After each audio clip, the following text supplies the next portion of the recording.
I was 7 years old and my sister was just 5 years old. We were playing on top of a bunk bed. I was 2 years older than my sister at the time.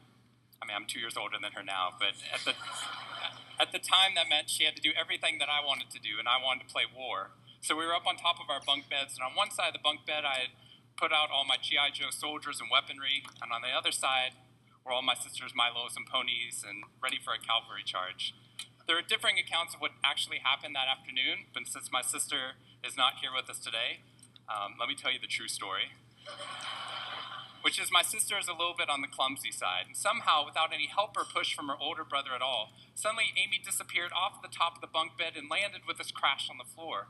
And I nervously peered over the side of the bed to see what had befallen my fallen sister, and saw that she had landed painfully on her hands and knees on all fours on the ground.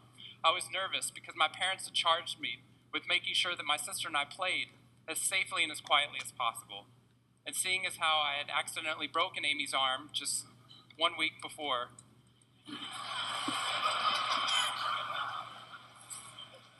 heroically pushing her out of the way of an oncoming imaginary sniper bullet, for which I have yet to be thanked. I was trying as hard as I could.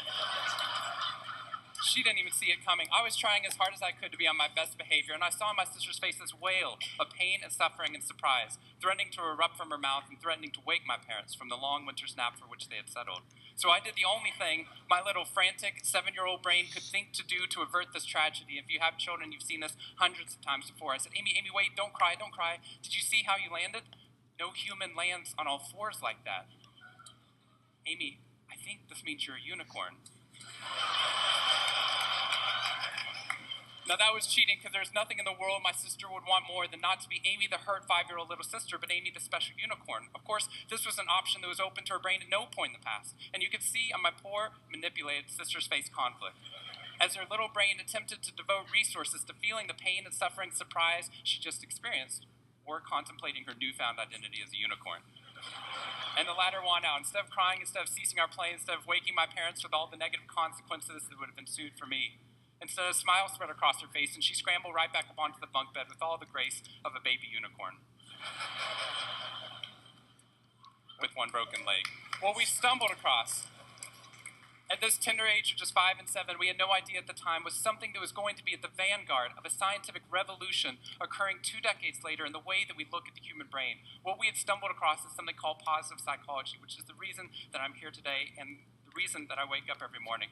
When I first started talking about this research outside of academia, out with companies and schools, the very first thing they said to never do is to start your talk with a graph. The very first thing I wanted to do is start my talk with a graph. This graph looks boring, but this graph is the reason that I get excited and wake up every morning. And this graph doesn't even mean anything. It's fake data. What we found is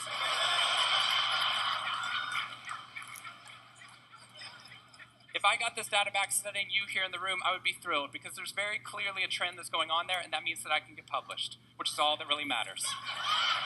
The fact that there's one weird red dot that's up above the curve, there's one weird in the room, you know who you are, I saw you earlier.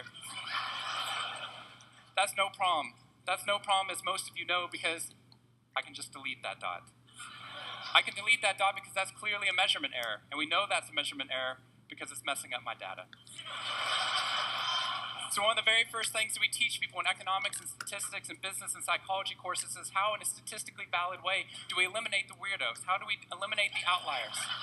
So that we can find the line of best fit, which is fantastic if I'm trying to find out how many Advil the average person should be taking. 2, but if I'm interested in potential, if I'm interested in your potential or for happiness or productivity or energy or creativity, what we're doing is we're creating the cult of the average with science. If I ask a question like how fast can a child learn how to read in a classroom, scientists change the answer to how fast does the average child learn how to read in that classroom, and then we tailor the class right towards the average. Now, if you fall below the average on this curve, then psychologists get thrilled because that means you're either depressed or you have a disorder or hopefully both. We're hoping for both because our business model is if you come into a therapy session with one problem, we want to make sure you leave knowing you have 10. So you'll keep coming back over and over again. We'll go back into your childhood if necessary, but eventually what we want to do is to make you normal again.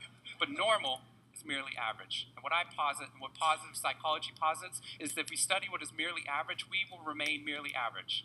Then instead of deleting those positive outliers, what I intentionally do is come into a population like this one and says, why? Why is it that some of you are so high above the curve in terms of your intellectual ability, athletic ability, musical ability, creativity, energy levels, your resiliency in the face of challenge, your sense of humor? Whatever it is, instead of deleting you, what I want to do is study you. Because maybe we can glean information, not just how to move people up to the average, but how we can move the entire average up at our companies and schools worldwide. The reason this graph is important to me is when I turn on the news, it seems like the majority of the information is not positive. In fact, it's negative. Most of it's about murder, corruption, diseases, natural disasters, and very quickly, my brain starts to think that's the accurate ratio of negative to positive in the world. What that's doing is creating something called the medical school syndrome, which if you know people who have been to medical school during the first year of medical training, as you read through a list of all the symptoms and diseases that could happen, suddenly you realize you have all of them. I have a brother-in-law named Bobo, which is a whole other story. Bobo married Amy the unicorn. Bobo called me on the phone from Yale Medical School. And Bobo said, "Sean, I have leprosy." Which even at Yale is extraordinarily rare. But I had no idea how to console poor Bobo because he had just gotten over an entire week of menopause. See, what we're finding is not necessarily the reality that shapes us, but the lens through which your brain views the world that shapes your reality. If we can change the lens, not only can we change your happiness, we can change every single educational and business outcome at the same time. When I applied to Harvard, I applied on a dare. I didn't expect to get in, and my family had no money for college. When I got a military scholarship 2 weeks later, they allowed me to go. Suddenly, something that wasn't even a possibility became a reality. When I went there, I assumed everyone else would see it as a privilege as well, that they'd be excited to be there. Even if you're in a classroom full of people smarter than you, you'd be happy just to be in that classroom, which is what I felt. But what I found there is while some people experienced that, when I graduated after my 4 years and then spent the next 8 years living in the dorms with the students, Harvard asked me to. Wasn't that guy. But what happened... I was an officer of Harvard to counsel students through the difficult 4 years, and what I found in my research, my teaching, is that these students, no matter how happy they were with the original success of getting into the school, 2 weeks later, their brains were focused not on the privilege of being there, nor on their philosophy or their physics. Their brain was focused on the competition, the workload, the hassles, the stresses, the complaints. When I first went in there, I walked into the freshman dining hall, which is where my friends from Waco, Texas, which is where I grew up, I know some of you have heard of it, when they come to visit me, they look around, they say, this freshman dining hall looks like something out of Hogwarts from the movie Harry Potter, which it does. This is Hogwarts from the movie Harry Potter, and that's Harvard. When they see this, they say, "Sean, why do you waste your time studying happiness at Harvard? Seriously, what does a Harvard student possibly have to be unhappy about?"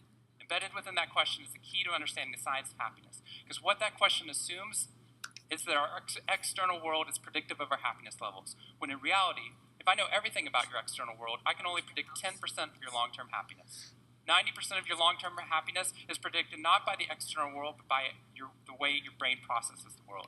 And if we change it, if we change our formula for happiness and success, what we can do is change the way that we can then affect reality.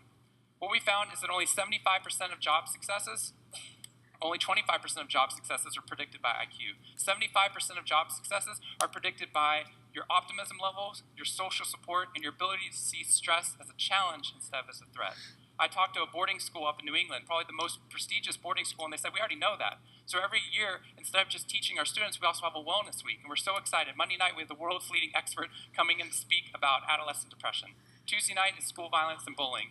Wednesday night is eating disorders. Thursday night is illicit drug use. And Friday night, we're trying to decide between risky sex or happiness. I said that's most people's Friday nights.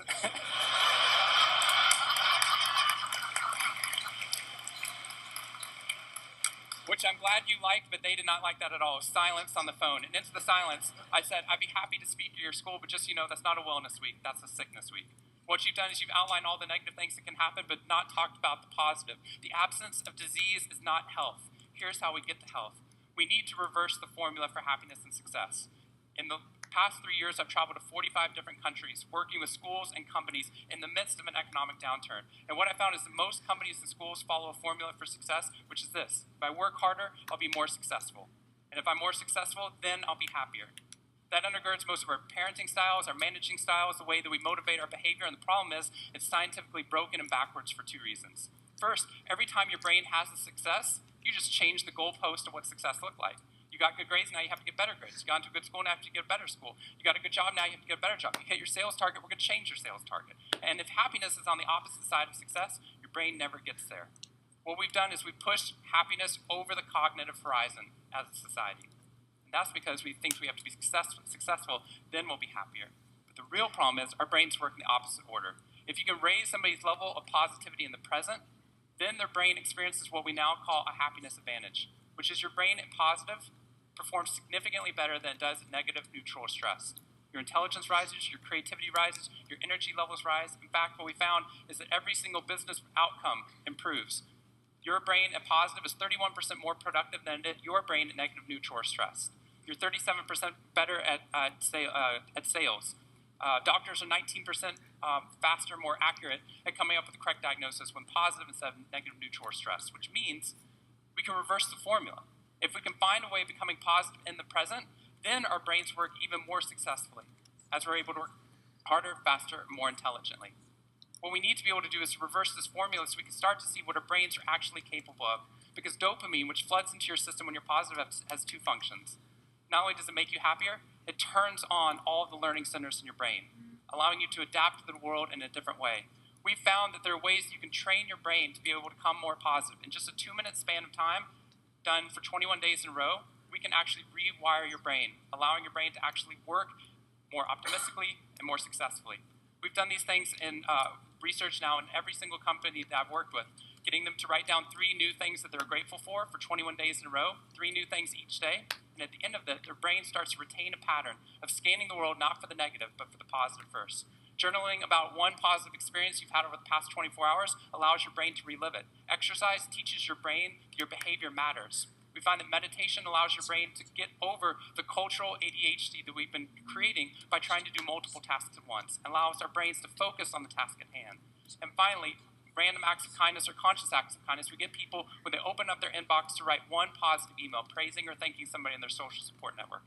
And by doing these activities, and by training your brain just like we train our bodies, what we found is we can reverse the formula for happiness and success, and in doing so, not only create ripples of positivity, but create a real revolution.